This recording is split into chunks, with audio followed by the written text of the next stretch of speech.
আসসালামু আলাইকুম প্রিয় শিক্ষার্থীবৃন্দ, সবাই কেমন আছো? আশা করি তোমরা সবাই খুব ভালো আছো। তোমাদের সবাইকে লার্ন উইথ রাত্রি আক্তার লোপা ইউটিউব চ্যানেলে স্বাগত।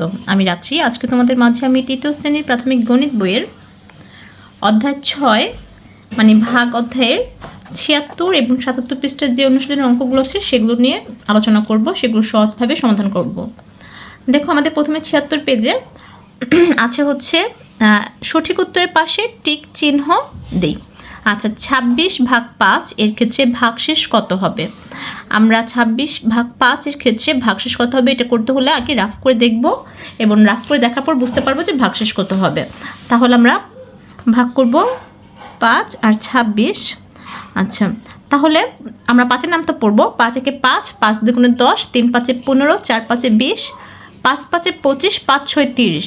30 কিন্তু 26-এর চেয়ে বড় হয়ে যায়, আমাদের বড় নিতে পারবো না। আমরা কী করবো, ছোটো সংখ্যাটা নেব। তাহলে 5 5-এ 25 এটা নিব, 5 5-এ 25। তাহলে 26 থেকে 25 বিয়োগ দিলে হয় 1। তাহলে ভাগশেষ হচ্ছে যেটা বিয়োগ দেওয়ার পর থাকবে সেটা 1 হচ্ছে ভাগশেষ। তাহলে 26 ভাগ 5-এর ক্ষেত্রে ভাগশেষ হবে হচ্ছে 1। তারপর নিচে কোনটি সঠিক? আমরা নিচের কোনটি সঠিক এটা হচ্ছে যদি দেখি, আমরা জানি ভাগশেষ হচ্ছে ভাজ্যকের চেয়ে ছোটো হয়। তাহলে এই জিনিসটা কোথায় আছে? ভাগশেষ এটা ভাজ্যকের চেয়ে বড় দেখাচ্ছে, আর ভাগশেষ সমান সমান ভাজক এটা হবে না। ভাগশেষ ভাজকের চেয়ে ছোটো, এই যে ছোটো চিহ্ন দ্বারা বোঝাচ্ছে, তাহলে গ নাম্বারটা হবে সঠিক উত্তর। তারপর 3 নাম্বার, 7কে 43কে 7 দিয়ে ভাগ করলে 6 থাকে যে এই যে অঙ্কটা, এই ভাগটিতে ভাজ্য কত? আমরা জানি ভাজ্য হচ্ছে এই যে এটা, এই জিনিসটা হচ্ছে ভাজ্য, তাহলে 43 হচ্ছে ভাজ্য, আর এটা হচ্ছে ভাজক, এবং 6 হচ্ছে ভাগফল, এবং 1 হচ্ছে ভাগশেষ। 125 ভাগ 5 খালি ঘরে কত হবে? 125কে যদি 5 দ্বারা ভাগ করি খালি ঘরে কী হবে আমরা যদি দেখি, প্রথমে 5কে 12 দ্বারা ভাগ করব। 5কে 5, 5 দুগুণে 10, ঠিক আছে? তাহলে 2 হবে, আর 12 থেকে 10 গেলে থেকে 2, এই 2 5-এর সাথে করলে হবে 25, 5 5-এ 25, তাহলে এখানে হবে 5, তাহলে কত হবে? 25। এবার খালি ঘর পূরণ করি। 2 নম্বরে আছে, 2 নম্বরে আমরা খালি ঘর পূরণ করব। এই যে এটা আমরা শেষে লিখব, আমরা আগে এই জিনিসটা করি। যদি আমরা এখানে 4 যোগ 5, 4 গুণ 5 দিতে পারি, 5 গুণ 5 দিতে পারি, 6, যে কোনো সংখ্যা দ্বারা গুণ করব, আর তারপরটার সাথে যোগ করে যেটা হবে সেটা আমরা খালি এই পাশে লিখে দেবো। তাহলে আমরা এখানে কি লিখব? ধরো আমি লিখতে পারি হচ্ছে 6 গুণ 4, তাহলে কত হলো? 4 6 24 না? 24-এর সাথে যদি আমরা 5 যোগ করি তাহলে কত হবে বলো তো? 4 6 24, আর 24 আর 5 কত? 24 আর 5 হচ্ছে 29, তাহলে আমরা 29 এখানে লিখবো। তাহলে 29 সমান সমান 6 গুণ 4 যোগ 5, ঠিক আছে? তারপর আমরা হচ্ছে ভাগ করি। এই ভাগগুলো তোমরা নিজেরাই করতে পারবে। আমি শুধু যে কোনো একটা ভাগ দেখিয়ে দিই। ধরো আমরা 6 নম্বর ভাগটা যদি করি, 30 আর 6 নম্বরটা একটা করি, আর সব বাক্যগুলো তোমরা করবে, এটা করে আমি সময় নষ্ট করব না। 30 ভাগ 6, এটা আমরা রাফ করে যদি করি, 6কে 30 দিয়ে ভাগ করলে আমরা 6-এর নামটা গুনবো। 6কে 6, 6 দুগুণে 12, 3 6 18, 4 6 24, 5 6 30, তাহলে এখানে 5 মিলে গেছে 30, তাহলে কি হলো? এটার সমান সমান হবে 5। এই ভাগগুলো তোমরা নিজেরা করবে। আমরা ভাজক কি করব? ভাজক যে সংখ্যাটা থাকবে, এই যে এটা ভাজক, এই ভাজককে আমরা কি করব? এই ভাজককে আমরা হচ্ছে গুণ করব। ভাজকের সংখ্যাটা দ্বারা গুণ করলেই আমরা কিন্তু পেয়ে যাব ভাগফলের উত্তর। আচ্ছা, তারপর 4 নাম্বারটা দেখো, লেখা আছে হচ্ছে 8টি আম 2 জনকে সমান ভাগে ভাগ করে দেওয়া হলে প্রত্যেকে কয়টি করে আম পাবে? আচ্ছা, 2 জনকে সমান ভাগে ভাগ করে দেবে 8টি আম, তো প্রত্যেকে মানে প্রত্যেকে বলতে বোঝাচ্ছে একজনে কয়টি করে আম পাবে। তাহলে আমরা কি লিখতে পারি? যেহেতু আম চেয়েছে কি কয়টি করে আম পাবে, আম জিনিসটা চেয়েছে, তাহলে আমরা যেটা চাবে সেটা কী করবো? শেষে লিখবো। তাহলে আমরা লিখতে পারি 2 জন পায় 8টি আম, অতএব একজন পায় কয়টি আম, সেটা আমরা এভাবে লিখে বের করব। যে আমরা সবসময় খেয়াল করব যে প্রশ্নে আমাদের কি চেয়েছে, যে জিনিসটা চাবে সেই জিনিসটা লেখার সময়, সাজিয়ে লেখার সময় সেই জিনিসটা আমরা শেষে লিখব। তাহলে আমরা এখানে লিখেছি, দেখো 4 নাম্বারটা, 2 জন পায় 8টি আম, অতএব একজন পায় 8 ভাগ 2টি আম সমান সমান 8কে যদি 2 দিয়ে ভাগ করি তাহলে হবে 4টি আম, অতএব প্রত্যেকে 4টি করে আম পেল। উত্তর 4টি, ঠিক আছে? 4টি কয়টি করে আম পাবে এরকম। 5 নাম্বার হচ্ছে 24টি লজেন্স 4 জনকে সমান ভাগে ভাগ করে দেওয়া হলো, প্রত্যেকে কয়টি করে লজেন্স পাবে। এটাও সেম একই অঙ্ক। আমরা যদি করি এটাকে বলেছে যে লজেন্স কয়টি করে লজেন্স পাবে, লজেন্স চেয়েছে, তাহলে লজেন্সটা আমরা শেষে লিখবো। তাহলে আমরা কি লিখবো, 4 জন পায় 24টি লজেন্স, অতএব 1 জন পায় কয়টি লজেন্স। ঠিক আছে, প্রত্যেক মানেই হচ্ছে একজনেরটা জিজ্ঞেস করেছে, তাহলে আমরা লিখেছি 4 জন লজেন্স পায় 24টি, অতএব 1 জন লজেন্স পায় 24 ভাগ 4টি সমান হচ্ছে 6টি, অতএব প্রত্যেকে 6টি করে লজেন্স পাবে। উত্তর 6টি। আশা করি বুঝতে পেরেছ। আমরা যদি পরের প্রশ্ন অঙ্কতে যাই, দেখো পরের অঙ্কটা হচ্ছে 6 নাম্বার, যে 27 টাকা 3 জনকে সমান ভাগে ভাগ করে দেওয়া হলে প্রত্যেকে কত টাকা পাবে।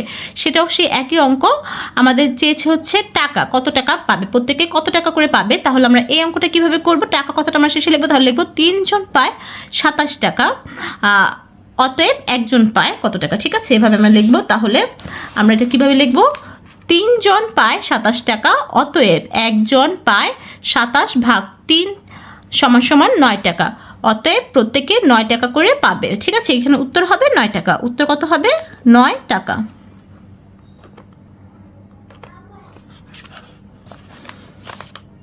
তারপর হচ্ছে 7 নাম্বারটা চেয়েছে হচ্ছে একটি বেঞ্চে 5 জন বসে, 45 জনের জন্য কয়টি বেঞ্চের প্রয়োজন হবে।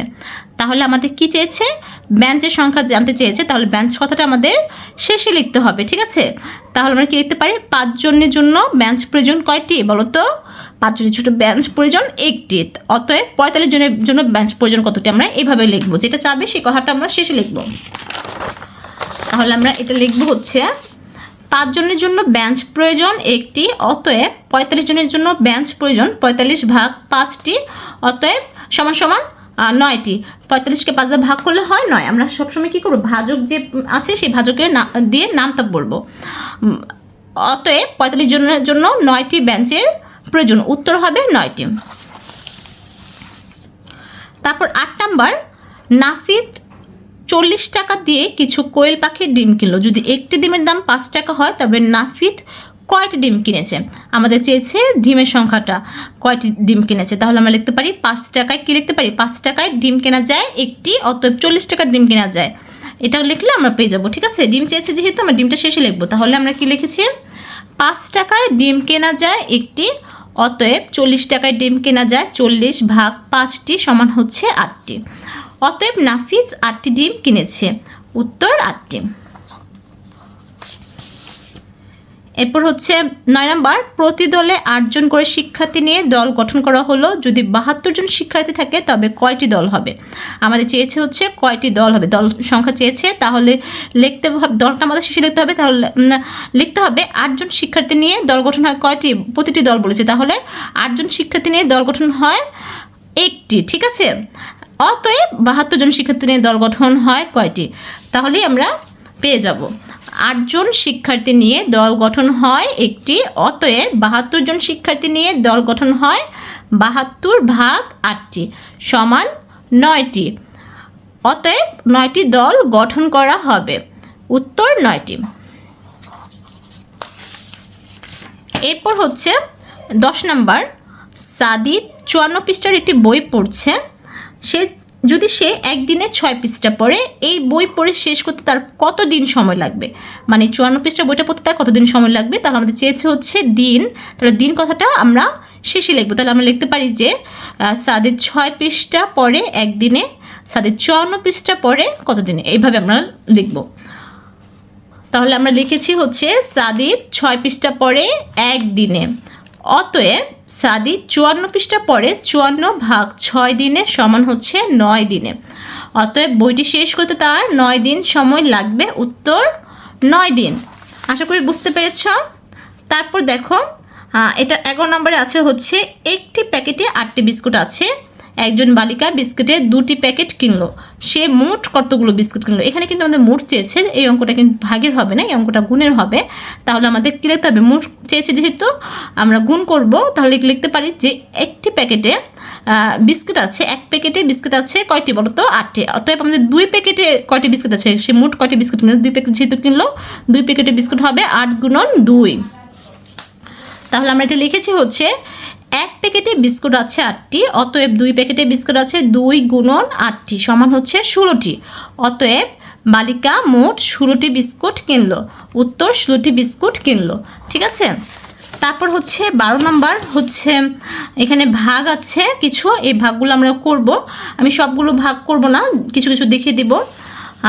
আচ্ছা দেখো 12 নম্বর 8 ভাগ 3, এটা যদি আমরা রাফ করি 3কে আধে ভাগ করলে হচ্ছে 3-এর নামটা পড়বো 3 একে 3, 3 দুগুণে 6, 3 3-এ 9, 8 চেয়ে বড় হয়ে যাবে, তাহলে আমরা 2 পর্যন্ত নিব। তাহলে 3 দুগুণে 6, 8 থেকে 6 বিয়োগ করলে হবে 2, তাহলে আমাদের কি হবে সমান হচ্ছে 8 ভাগ 3 সমান সমান 2, কিন্তু ভাগশেষ থাকবে কত? ভাগশেষ থাকবে 2। তারপর 15 ভাগ 2, এটা হচ্ছে আমরা রাফ করে যদি করি 2-রে 15 যদি গুণ করি 2-এর নামটা পড়বো 2 একে 2, 2 দ্বিগুণে 4, 3 দ্বিগুণে 6, 4 দ্বিগুণে 8, 5 দুগুণে 10, 6 দুগুণে 12, 7 দুগুণে 14, 8 দুগুণে 16, কিন্তু আমাদের 16 নেওয়া যাবে না, কারণ 15 চেয়ে ছোটো সংখ্যা নিতে হবে কিনা 15 পর্যন্ত নিতে হবে, তাহলে আমাদের 14 নিতে হবে। তাহলে 7 দ্বিগুণে 14, 7 দুগুণে 14 লিখেছি, 15 থেকে 14 গুলো বাকি থাকে হচ্ছে 1, তাহলে হচ্ছে 15 ভাগ 2 সমান সমান 7 এবং ভাগশেষ 1। আচ্ছা, এরপরে হচ্ছে 3 নম্বর অঙ্ক। 3 নম্বর অঙ্ক হচ্ছে 37 ভাগ 5 সমান সমান কত হবে? 5কে 37 দ্বারা ভাগ করলে 5-এর নামটা পড়বো 5 হচ্ছে 5 একে 5, 5 দুগুণে 10, 3 5 15, 4 5 20, 5 5 25, 5 6 30, 5 7 35 এবং 5 8 40। 37-এর চেয়ে বড় 40 হয়ে যায়, তাহলে 40 নিয়ে যাবে না, তাহলে আমাদের 7 পর্যন্ত নিতে হবে। 5 7 35 এবং 27 থেকে 35 গুলো থাকে হচ্ছে 2, তাহলে ভাগশেষ হবে 2 এবং ভাগফল হবে কত? 7। ভাগফল 7 এবং ভাগশেষ হচ্ছে 2। ঠিক হচ্ছে 52 ভাগ 7, এটা যদি করি 7-এর নামটা গুনতে হবে, 7-এর নামটা গুনলে 7 7 49 হয়, কিন্তু 7 8 হয় 56, 52 চেয়ে বেশি হয়ে যায়, তাহলে আমরা 8 না নিয়ে 7 পর্যন্ত নেব। 7 7 49, 52 থেকে 49 বিয়োগ দিলে হবে 3, তাহলে হচ্ছে ভাগফল 7 এবং ভাগশেষ হচ্ছে 3। তদ্রূপ 5 নম্বর হচ্ছে 23 ভাগ 8 কত হবে? 8-এর নামটা গুনবো হচ্ছে 8 দুগুণে 16, 8 একে 8, 8 দুগুণে 16, 3 8 24, 24 কিন্তু 23-এর চেয়ে বড় হয়ে যায়, তাহলে আমরা 2 পর্যন্ত নেব, 8 দুগুণে 16 নেব এবং 23 থেকে 16 বিয়োগ দিলে হবে হচ্ছে 7, তাহলে ভাগফল 2 এবং ভাগশেষ 7। 6 নম্বর হচ্ছে 31-কে 4 দিয়ে ভাগ করতে হবে, তাহলে এখানে 4-এর নামটা গুনবো, 4 7 28 এবং 4টি কিন্তু 32, 31-এর চেয়ে বেশি হয়ে যায়, তাহলে আমরা 28 পর্যন্ত নেব, 4 7 28 লিখবো এবং 31 থেকে 28 বিয়োগ দিলে হবে 3, তাহলে ভাগফল 7 এবং ভাগশেষ 3। 73 ভাগ 10, আমরা 10-এর নামটা গুনলে 7 10 70, 8 10 80, 7 পর্যন্ত নেব, 7 10 70 নিয়েছি এবং 73 থেকে 70 বিয়োগ দিলে 3, তাহলে ভাগফল 7 ভাগশেষ 3। 40 ভাগ 9, 9-এর নামটা যদি গণি তাহলে হচ্ছে 3 নং 36 আর 4 নং কত? 4 নং 36 আর 5 নং 45, তাহলে 40-এর চেয়ে বড় 45, তাহলে আমরা 5 নং নিব না, 4 নং নিব। 4 নং 36, 40 থেকে 36 বিয়োগ দিলে সব 4 থাকে, তাহলে উত্তর হবে ভাগফল 4 এবং ভাগশেষ 4। ওকে, আশা করি বুঝতে পেরেছো। এরপর হচ্ছে 13 নম্বর অঙ্ক। একটি শ্রেণীতে 45 জন শিক্ষার্থী আছে, প্রতি বেঞ্চে 3 জন করে শিক্ষার্থী বসতে পারে, তাদের বসার জন্য কয়টি বেঞ্চের প্রয়োজন? তাহলে এই অঙ্কটা কীভাবে করব? আমাদের চেয়েছে বেঞ্চের সংখ্যা, চেয়েছে কয়টি বেঞ্চ প্রয়োজন, তাহলে বেঞ্চ কথাটা আমরা শেষে লিখব। লিখছে প্রতি বেঞ্চে মানে একটি বেঞ্চে কয়জন শিক্ষার্থী বসে? 3 জন শিক্ষার্থী বসে, তাহলে আমরা লিখতে পারি যে 3 জন শিক্ষার্থীর জন্য বেঞ্চ প্রয়োজন হচ্ছে, বা 3 জন শিক্ষার্থী বসতে পারে একটি বেঞ্চে। অতএব 45 জন শিক্ষার্থী 45 জন বসতে পারে কয়টি বেঞ্চে? বসতে পারে হচ্ছে 45 ভাগ 3 সমান সমান যত হবে তত।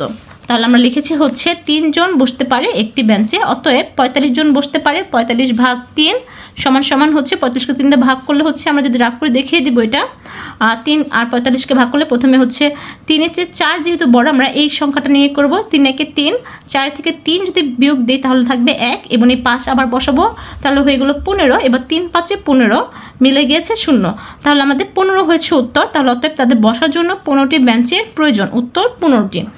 এরপরের অঙ্ক হচ্ছে 48টি পেয়ারা 6 জনের মধ্যে সমানভাবে বিতরণ করা হলো, প্রত্যেকে কয়টি করে পেয়ারা পেল? আমাদের পেয়ারা চেয়েছে, তাহলে আমাদের কি লিখতে হবে? পেয়ারা সংখ্যা চেয়েছে, তাহলে হবে হচ্ছে 6 জন কে পেয়ারা দেওয়া হলো কয়টি বলো তো? 6 জনকে পেয়ারা দেওয়া হলো 48টি, অতএব একজনকে পেয়ারা দেওয়া হলো কয়টি? এইভাবে আমরা লিখব। তাহলে আমরা লিখেছি হচ্ছে 6 জনকে পেয়ারা দেওয়া হলো 48টি, অতএব একজনকে পেয়ারা দেওয়া হলো 48 ভাগ 6টি সমান হচ্ছে 8টি। প্রত্যেককে 8টি করে পেয়ারা পেল, উত্তর 8টি। আশা করি অঙ্কগুলো তোমরা বুঝতে পেরেছো। তারপর যদি কোনো সমস্যা থাকে তাহলে অবশ্যই আমাকে কমেন্টস করে জানাবে, আর যদি তোমরা চ্যানেল নতুন হয়ে থাকো তাহলে অবশ্যই সাবস্ক্রাইব করে আমার পাশে থাকবে। সবাই ভালো থাকবে, সুস্থ থাকবে, আল্লাহ হাফেজ।